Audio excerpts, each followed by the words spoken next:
festival was organized back in 1997. So this is now the 26th year of our Anihan Festival. But as years go by, we made it bigger, livelier, and brighter. Makukulay na dasan nyo'y sasalubong sa'yo iba't ibang product. Congratulations ho sa inyo. Nawa tayo ay lalo pang umunlad bilang sampayanan ng lubok na bantog sa kasimplihan. Anihan Festival, pasalamat sa may kapal na buwan ay nagdiriwang, masagalang lani ibinigay. Anihan Festival, lumawen ay sumisigaw, mabuhay ang lubok. Anihan Festival.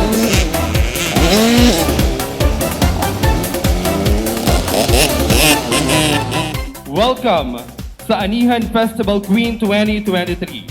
Siyam na magagandang dilag po ang maglalaban-laban ngayon para sa korona ng Anihan Festival Queen 2023. Kung saan 100,000 pesos po ang kanyang iuuwi.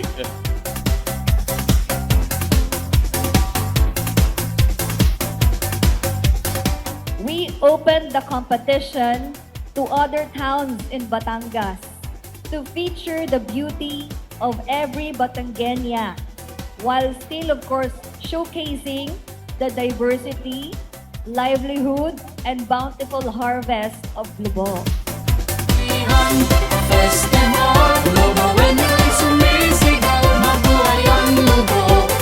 Anihan Festival.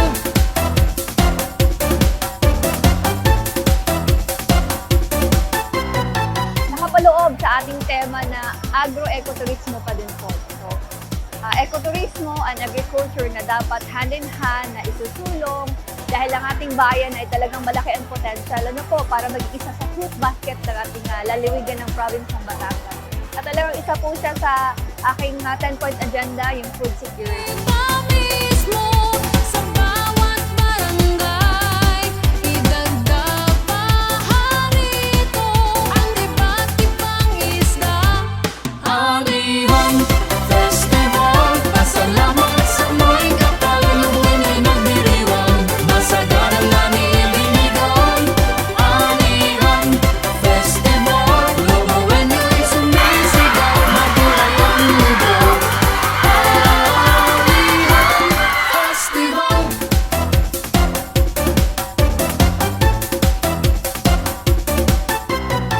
Buong bayan ay nagkakaisa, ang bawat tao'y masaya at abala, maraming hinahain.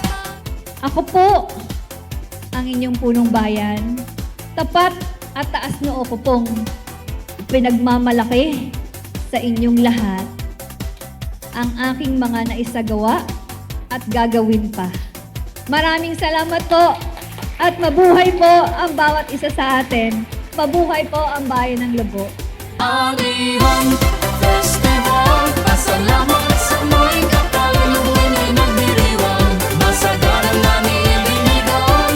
Anihan Festival, lumawen ay sumisigaw, mabuhay ang lubog. Anihan Festival. Sobrang saya po kasi yung energy ng mga nanonood, then yung energy din po ng mga kalahok ay nagsasanib-sanib, kaya po nakahype kami lalo dun yung sa kanta. Then nakikisabay na din kami dun sa mga street dancers. Okay, para naman po sa ating namumuno, lubos po kami nagpapasalamat sa lahat ng inyong ginagawa para unti-unting makilala ang ating bayan ay upang mapasaya ang mga taga-Lubog. Maraming salamat po, Mayora. So far po, naging maayos lahat ng celebration natin. Awa po ng Diyos, nagkaroon tayo ng magandang panahon sa biyaya ng ating pong may kapal at patnubay ng ating mahal na patrong San Miguel. Mayora, congratulations po at sa lahat po ng mga coordinators and mga nag-abala, sa lahat ng mga taong gumalaw at sa mga taga-Lubo, congratulations po. More power and looking forward for another year of celebration. Halika na sa aming bayan, masaksihan